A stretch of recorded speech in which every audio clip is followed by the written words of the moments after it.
Herkese selam, hepiniz hoş geldiniz arkadaşlar. Nasılsınız, iyi misiniz? Umarım iyisinizdir. Evet, uzun zamandan beri beklediğiniz video geldi. Arkadaşlar biliyorsunuz biz bu video serisini yani hassasiyet, kontrol, grafik ayarları ve genel tablet ve telefon ayarları yani komple gözden geçirdiğimiz bir video oluyor ve biz bunu aylık olarak paylaşıyoruz biliyorsunuz. Diğer videomuz gerçekten çok ilgi gördü. Bunun için size teşekkür ederim. Arkadaşlar öncelikle hassasiyet, kontrol ve grafik ayarlarımız tüm cihazlar için geçerlidir. Yani Android'de kullanıyorsanız, telefonda kullanıyorsanız, tablette kullanıyorsanız hiç fark etmez. Hassasiyet ayarlarını gönül rahatıyla kullanabilirsiniz. Çünkü ben de mobilden gelen bir oyuncu olduğum için hassasiyetlerim genelde aynı oluyor. Sadece ufak değişiklikler yapıyorum ve bu değişiklikleri uzun bir aradan sonra sizinle paylaşıyorum. Özellikle cihazı kasanlar için iOS 26 ile beraber biliyorsunuz ki çoğu cihaz kasıyor. Yani Apple cihazlardan bahsediyorum ve tabii ki oyunun 4.0 güncellemesi bana göre gelmiş en kötü güncelleme bu arada. Takdir ederseniz bu hem Android hem de Apple cihazlarında büyük bir kasmaya sebebiyet vermiş olabilir. Onun için grafik ayarlarını detaylıca takip etmenizi istiyorum arkadaşlar. Dilerseniz hızlıca başlayalım arkadaşlar ve bu detaylı videodan herkes faydalansın. Öncelikle düzeltmenizi istediğim birkaç yer var. Nişan alırken kamera dönüşünü kapatın. Dürbün modu bende basılı, bu size göre değişiyor olabilir. Şöyle ki ben dürbüne bastığım sürece bu açık kalıyor. Bıraktığım gibi gidiyor, yani parmağım hala orada. Fakat siz de açıp kapatmak için 2 kere basıyorsunuz. Bir kere şöyle ve bir kere daha basıp böyle oluyor. Ben de sadece bir dokunuşla, sizde 2 dokunuşla o manaya geliyor diye anlayabiliriz. Onun için ben basılı tutta kullanıyorum ama dokunda da kullanabilirsin. Hızlı dürbün değişi kesinlikle açın. Bu şu manaya geliyor. Şurada sağ tarafta mesela 6x kısmında veya 4x kısmında burada skoplar arası geçiş yapabilirsiniz. Bu fight esnasında sizin çok işinize yarayacak bir şey olacak arkadaşlar. Dikiz modunu açın. Öncelikle dikiz modu arkadaşlar sağdan gelen veya soldan gelen rakiplere karşı cover aldığınız ve dikize bastığınız gibi skopunuzun açılıp onu vurmanız anlamına geliyor. Tabi bende skop normalde açılmıyor. Benim dikizim şöyle ama merak etmeyin, bunu size göstereceğim. Fakat siz de bastığınız gibi sağ dikiz açılıyor cover'da ve adamı şöyle vurup tekrar içeri giriyorsunuz. Evet, dikizimizi açtık. Eğilme modu bende basılı tut. Yani az önceki dürbün modu gibi siz 2 kere basıyorsunuz açıp kapatmak için. Ben sadece bir kere basılı tutarak kullandığım süre zarfında basılı tutuyorum. Bıraktığım gibi tekrar yerine geçiyor. Bu da aynı özelliğe sahip oluyor. Bunu ben yine basılı tutup kullanıyorum. Evet, eğil dürbün aç. Az önce kastettiğim şey. Burada bastığınız gibi dürbününüz açılacak arkadaşlar. Fakat bende kapalı. Ben genelde sağdan veya soldan gelen rakiplere şöyle karşılık verdiğim için dürbün moduna bastığımda, dikiz moduna bastığımda dürbünümün açılmasını istemiyorum. Onun için ben de kapalı. Fakat o kapalı olmazsa mesela sağ yaptığınız gibi sağ dürbün açılır, sol yaptığınız gibi sol dürbün açılır. Rakip de yakın olduğu için hiç güzel bir face to face olmaz diye düşünüyorum. Düşünsenize, rakip şöyle direkt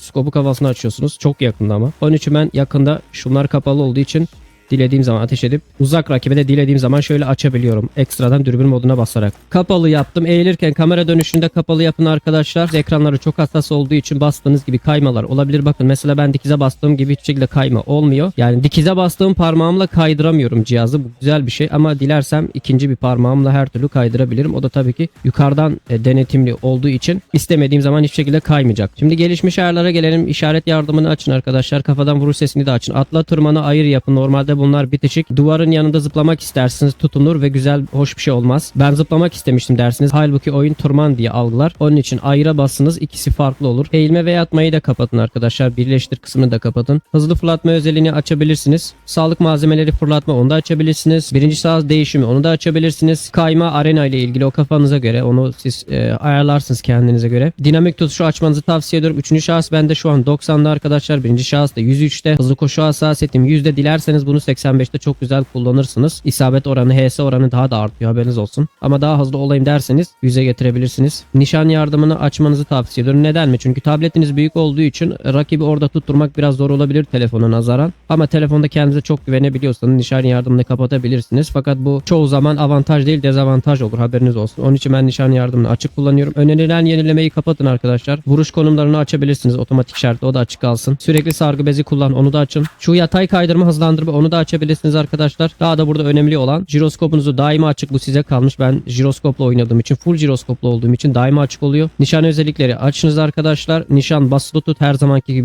ben full basılı tutta kullanıyorum. Yani nişana gene 2 kere basarsınız, ben 1 kere basarım açıp kapatmak için. Video başı göstermiştim. Nişan kamerası dönüş özelliği, yani ben dürbüne bastığım zaman ekranda bir kayma olmasını istemiyorum. Onun için onu da video başında anlatmıştım. Onun için kapalı olması şart. Evet, grafik ayarlarına bir gelelim arkadaşlar. Burada burası çok önemli. Burayı dikkatle dinlemenizi istiyorum. Şimdi ben 120 FPS olduğum için dolayısıyla siz 60 FPS'siniz. 60'da kullanacaksınız ve akıcıda kullanmanızı tavsiye ediyorum. Süper akıcıda değil. Yani memnunsanız değiştirmeye hiç gerek yok. Akıcı 60 FPS'te oynadınız. Okey. Şunlarda zaten önemli bir şey yok. Bunları kendinize göre yaparsınız. Renkli veya parlaklı. Asıl burada bahsetmek istediğim önemli yer verim kısmı arkadaşlar. Şöyle verim kısmına geliyorsunuz. Tamam mı? Düzgünleştirmeyi kesinlikle kapatıyorsunuz. Okey. Gel aşağı. Güç tasarrufu kesinlikle ama kesinlikle kapatın. Bazen oyunu durup dururken 30 FPS'e gelmesinin tamamen sebebi şu güç tasarrufu veya grafikleri otomatik ayarla kısmı. Bu ikisini kapatın arkadaşlar. Hiçbir faydası yok. O oyuna neden getirildiler ben bile anlamıyorum yani. Adamın cihazı kasarsa kendisi grafik ayarlarını düşürür değil mi? Bunu bilincinde yani siz otomatik niye düşürüyorsunuz? Orada fight esnasında bir dezavantaj oluyor. Evet bunlar da klasik zaten diğer iki gibi. Burayı kesinlikle yapın arkadaşlar. Burayı çok unutuyorsunuz. Haberiniz olsun. Burayı yaptığınız gibi butonları özelleştir kısmına geçelim arkadaşlar ve size buton ayarlarımı göstermek istiyorum. Bu video özelinde buton kodu da vereceğim. Hassasiyet kodu da vereceğim ama bunlar devamlı geçerli olmadığı için birkaç gün sonra kendisi tuhaf bir şekilde sıfırlanıyor ve koddan faydalanamıyorsunuz. Onun için biraz burası açık kalacak. Ekran resmini çekip veya videoyu durdurabilir, komple yapabilirsiniz. Burada 4 parmak yapılmış arkadaşlar. Sol üst parmağım ateş butonuna, sağ işaret parmağım ise dürbün arkadaşlar ve sağ baş parmağım ise zıplama, eğilme, dikizleri açma vesaire gidip geliyor arasında. Genel itibariyle 4 parmak böyle oluyor. Bunları biraz açıp elinizin büyüklüğüne göre açıp veya genişletebilirsiniz. Kalıp olarak böyle olduğunu bilin arkadaşlar. Hemen kodu da vereyim size. Şöyle büyük simgelere geldim. Şurada koda basıyorum arkadaşlar. Okey diyorum. Kodumuz burada. Bunu böyle alabilirsiniz. Tamam. Bunu aldık ve geçelim arkadaşlar hassasiyet ayarları. Şimdi arkadaşlar hassasiyet ayarları hiç merak etmeyin. Kodu vereceğim şimdi ama hafiften de kaydıracağım biraz sonra. Çünkü kod birkaç gün sonra kendiliğinden geçersiz oluyor ve bir manası kalmıyor açıkçası. Şimdi bulut yönetimine bir gelelim. Kodu ben size vereyim arkadaşlar. Şurayı 4 parmak yaptım. Şurayı tablet, telefon hiç fark etmez. Gerçekten hassasiyetlerim hem tablette hem telefona birebirdir, haberiniz olsun. Kodumuz burada arkadaşlar, alabilirsiniz.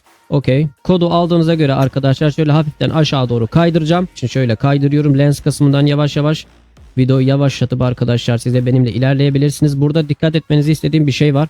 Kodu aldıktan sonra şuradaki özel ayarlar açılmıyorsa kesinlikle özel ayarları açın arkadaşlar. Özel ayarlardan böyle aşağı doğru geldim. Burası tamam. Jiroskop kısmına geldim arkadaşlar. Jiroskopumuz böyle bu şekilde. Kaydırıyorum aşağı doğru. Burada da özel ayarları açın. Bakın özel ayarları açmadığınız zaman çok seker. Sonra gelip abi niye sekiyor demeyin. Çünkü açmıyorsunuz burayı. Okey. Burayı da aldınız arkadaşlar. Gelişmiş ayarlara gelelim. Benim keskin nişancı ayarlarım özel olarak var. Gelip buraya da bakabilirsiniz. Eğer ki kodla gelmişse ne ala. Kodla gelmemişse şöyle gösteriyorum size. Aşağı doğru geldim arkadaşlar. Okey. Buralar böyle. Jiroskop hassasiyetine geliyorum. Tamam. Buralar böyle. Burada da özel ayarlarımız var. Kesinlikle açıyorsunuz arkadaşlar. Ve eğer ki diğerleriyle aynı yapmak istiyorsanız size kısa yolu gösteriyorum arkadaşlar. M24'ün üzerine gelin, yapılandırmayı kopyalayın, AVM'yi seçin, tamam basın. AMR'nin üzerine gelin, AVM'yi seçin. Win90'ın üzerine gelin, AVM'yi seçin. Bu şekilde hızlıca kopyalayabilirsiniz.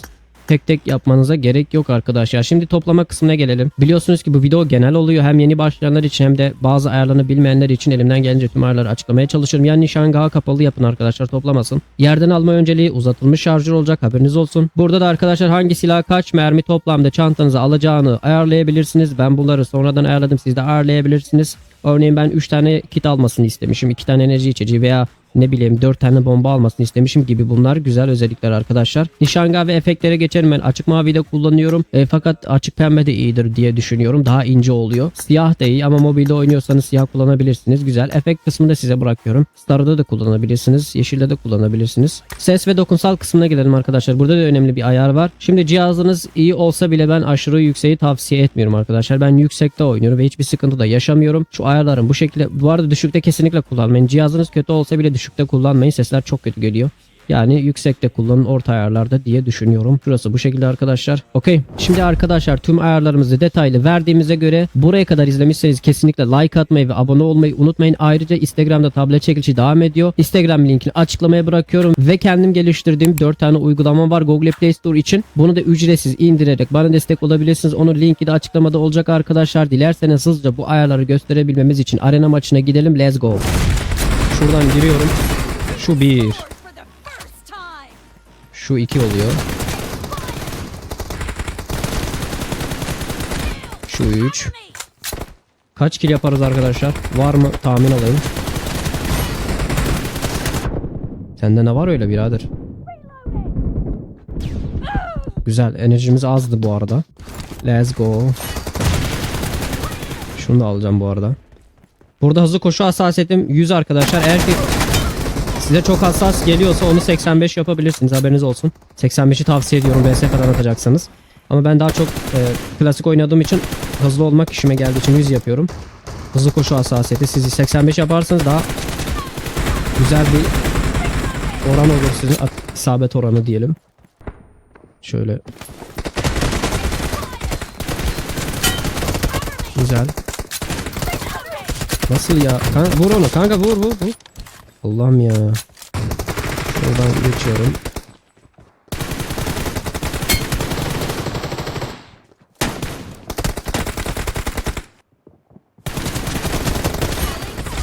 Hayır. Aman Allah'ım. Tamam, buradan geçiyorum. Şuraya zıplasak.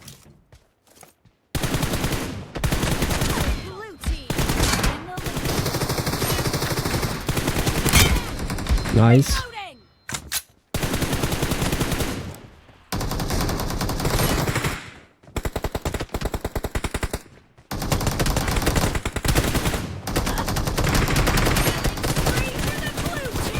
Oh, nice.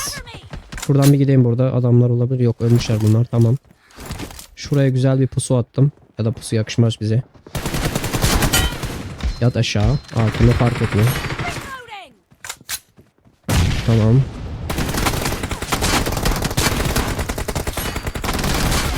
Nice.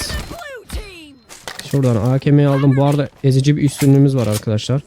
Çok hızlı hassasiyetler var, görüyorsunuz size. Oy, direkt HS.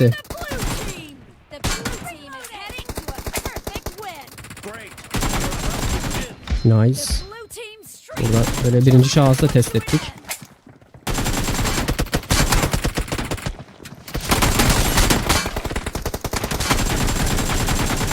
Nice.